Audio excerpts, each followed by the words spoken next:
જીવન સાહેબ થઈ ગયા ભોગાવતરમાં. આપણે નામ સાંભળ્યું છે, શબ્દોમાં બહુ મોટું નામ, એ બહુ ભણેલો હતા, પણ એને લખ્યું છે વેદના સૂત્રનું મહત્વ આવે.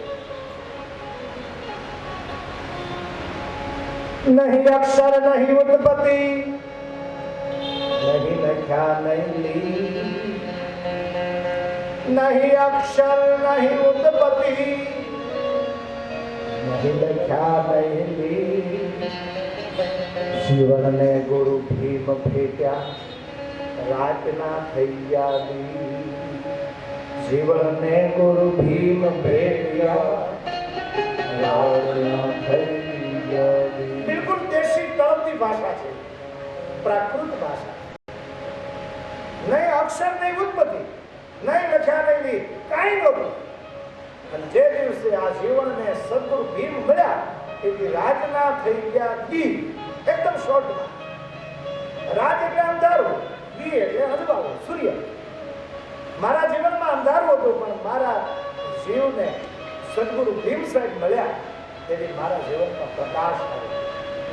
ત્યાં સુધી અંધારું હતું, અને પછી જીવન સાહેબે લખ્યું જે પ્રખ્યાત ભજન આપે સાંભળ્યું છે, આવડી આ સાખી લખીને પછી લખ્યું, અંજવાળો રે અંજવાળો થયું રે મારે અંજવાળો. અંજવાળો રે અંજવાળો,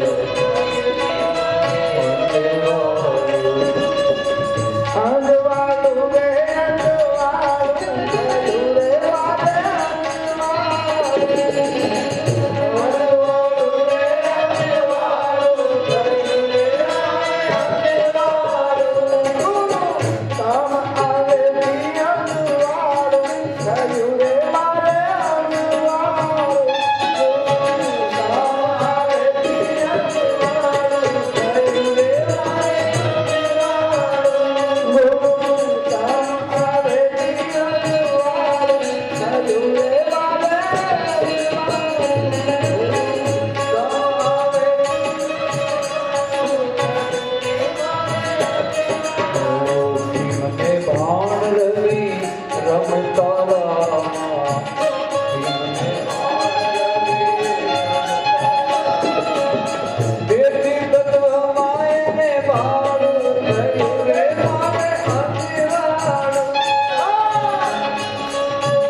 મારે શ્રદ્ધાથી આ જીવ શિવ પુરાણની કથા સાંભળે એટલે એના જીવનમાં પ્રકાશ પ્રકાશ થઈ જાય.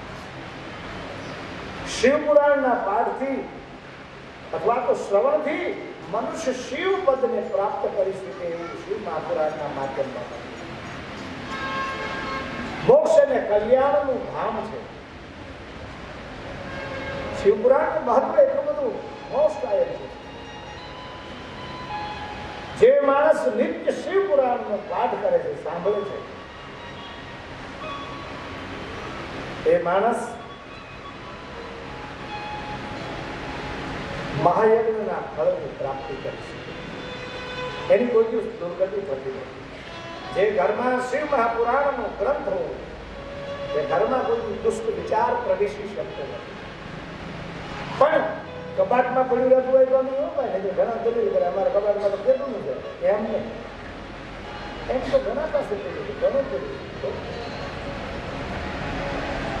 આપણે કેટલો ઉપયોગ કરીએ, આપણે શું કરીએ?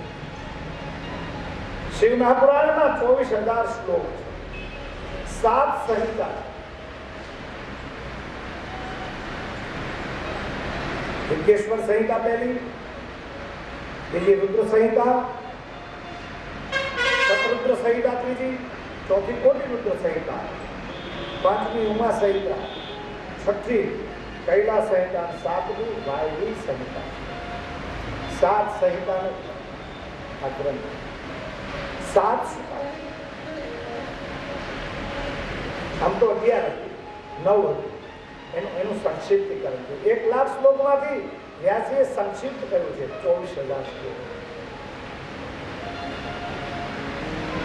7 શબ્દ સુતા. 7નો આંકડો તમે જુઓ તો સપ્તાહના દિવસ કેટલા? 7. એટલે એનો અર્થ શિવ પુરાણની કથા તમે ગમે તે દિવસે ચાલુ કરી શકો. એના માટે કોઈ મુકદ્દર દિવસ નથી કે આ વારથી જ ચાલુ કરો. આ સમય આ ધરતી પર 7 સમુદ્ર છે. એટલાન્ટિક મહાસાગર ને પેસિફિક મહાસાગર ને હિન્દ મહાસાગર, આ 7 દરિયા પર આનું શાસન છે. પાતાળ તો 7 પાતાળ છે. શરીરમાં 7 દરિયા છે. દૂધનો દરિયો, મધનો દરિયો, ધ્રુવનો દરિયો, આ બધા 7 અધ્યાત્મના 7 દરિયા. બધા પર ભગવાન શિવનું શાસન. શિવ એ સનાતન છે, નથી જન્મ નથી મૃત્યુ.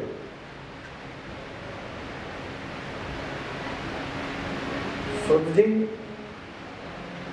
સનકાદિક ઋષિઓને આ કથા કહે છે કે હે ઋષિઓ, હજી તમને એક બીજી શિવ કથાનું પ્રમાણની કથા કહું. બાસ્કલ નામનું એક ગામ છે. એમાં બિંદુક નામનો એક બ્રાહ્મણ, એની પત્નીનું નામ સંતુલા છે. કપટી વૃત્તિ વાળાનું ગામ આપ્યું. અને ત્યાં પણ એવી ઘટના ઘટે, બિંદુક પોતાની પત્નીને છોડીને વેશ્યાગમન કરે છે, પરસ્ત્રી ગમન. એની પત્નીને બહુ દુઃખ લાગ્યું છે. સંતુલાને અતિ ભયાનક દુઃખ લાગ્યું છે. ઘણા પ્રયત્નો કર્યા, ઘણી વાર લાવ્યો, બિંદુ પાછો ગયો નથી. અને પરિણામ એ આવ્યું છે, બિંદુ અવળા રસ્તે ગયો એટલે એની પત્નીને એમ છે કે એ અવળા રસ્તે જાય, હું કામ નહોતા, એની રીતના અવળા પર પુરુષ ગમન કર્યા. તમે જુઓ, સંસ્કારોમાં એક છિદ્ર પડે એમાંથી બધા જ દુર્ગુણો આવે. જે પુરુષ પરસ્ત્રી ગમન કરે છે ને, પોતાની પત્નીની પાસે પવિત્રતા માગે છે. આ કેમ છે? પોતાને પરસ્ત્રી ગમન કરવું છે, પત્નીની પાસે પતિવ્રતાનું સર્ટિફિકેટ માગે છે. અને બિંદુ એ જોઈ ન શક્યો એની પત્નીને પરપુરુષ ગમન. બંને વચ્ચે રણજટ થઈ, માથાકૂટ થઈ છે.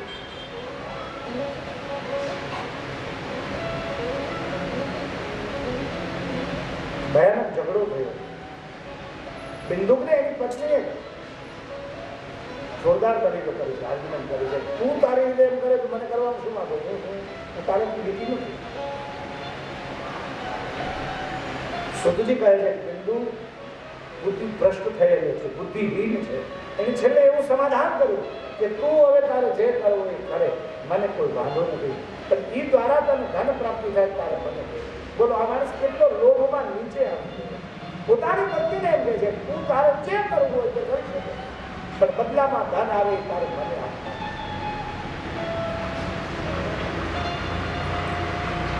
આવી રીતે જીવન નિર્વાહ કરે. એમાં બિંદુક મરણ પામ્યો છે અને પિશાચ યોગીમાં ગયો. પતિના મરણ પછી સંતુલા પુત્રોની સાથે પોતાના ઘરમાં રહે. દેવીઓએ એક વખત કુટુંબ કબીલા સાથે બધા ગોકર્ણમાં તીર્થક્ષેત્રમાં યાત્રા કરવા જતા. એની સાથે સંતુલા ત્યાં તીર્થજળમાં સ્નાન કર્યું. ત્યાં શિવ મંદિરમાં હાલતી શિવ કથા સાંભળવા બધા બેઠા. એ કથા સાંભળવા અને એ દિવસે કથામાં વ્યાસજી જે કથા વાંચતા હતા એમણે સ્ત્રીના ધર્મ વિશે પ્રવચન કર્યું કે સ્ત્રીઓએ કેવી રીતે જીવવું જોઈએ. સ્ત્રી એટલે શક્તિ છે, સ્ત્રી એટલે પરાંબા છે, સ્ત્રી એટલે આદ્ય શક્તિ છે. શિવ અને શક્તિ દ્વારા જગતની ઉત્પત્તિ છે, એમાં સ્ત્રી એ શક્તિનું સ્વરૂપ છે. સનાતનમાં એક નિયમ છે, પતિ પત્ની સામસામા પગે લાગે. આ સનાતનનો નિયમ. પતિ કોઈ દિવસ પત્નીને તુકારે ના બોલાવે. આ સનાતનનો નિયમ. આપણામાં પત્નીને તુકારે નથી બોલાવવા. હવે તો જો કે આજે ફેશન જ આવી. પતિ તો તુકારે બોલાવે, દીકરીઓ કે બોલાવવા માંગે, દીકરાઓ ફેશન છે ને. છોકરીઓ એના ઘરવાળાને નામથી બોલાવે, તુકારે બોલાવે. એવું થાય છે ને. મેં ખેતર એમ કીધું આવું ન કરાય. દીકરીઓ મને શું કીધું ખબર? ઉતારે બાપુ એમ ન કરીએ તો એ રિસાય છે. એવું થતું છે.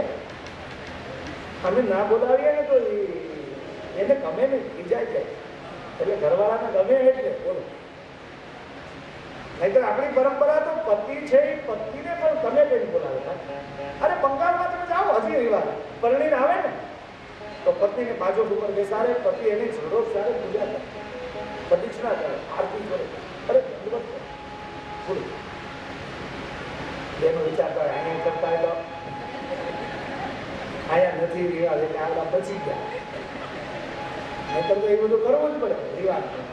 પણ એક વાત તો નક્કી છે ને, ઘરની શક્તિ સ્ત્રી છે. પુરુષ કમાઈને લાવે, સ્ત્રી એને પરસ્પરના પૂરક છે. કોઈ નાના મોટું નથી, બરાબર સમજો. કમ્પેરિઝન કરવાની વાત નથી.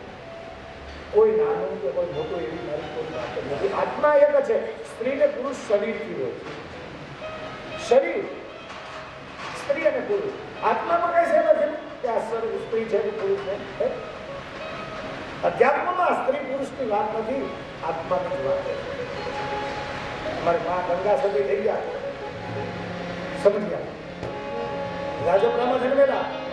આપણે ખ્યાલ હોય કે ખબર નથી, પણ ગંગા સતી ગરાસ્ય દરબારના દીકરી, અભણ ભાઈ મિત્રો, અભણ અંગૂઠા. એને 52 ભજન લખ્યા છે. કેટલા? આજે યુનિવર્સિટી વાળા એ ભજન ઉપર PhD ની ડિગ્રી આપે. વિચાર તો કરો. અભણ ભાઈ લખ્યું, ભણેલા ડિગ્રીઓ છે. એને લખ્યું એ ભાઈ રે ઈડ રે બ્રહ્માંડ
બંને એક સાથે આવ્યા.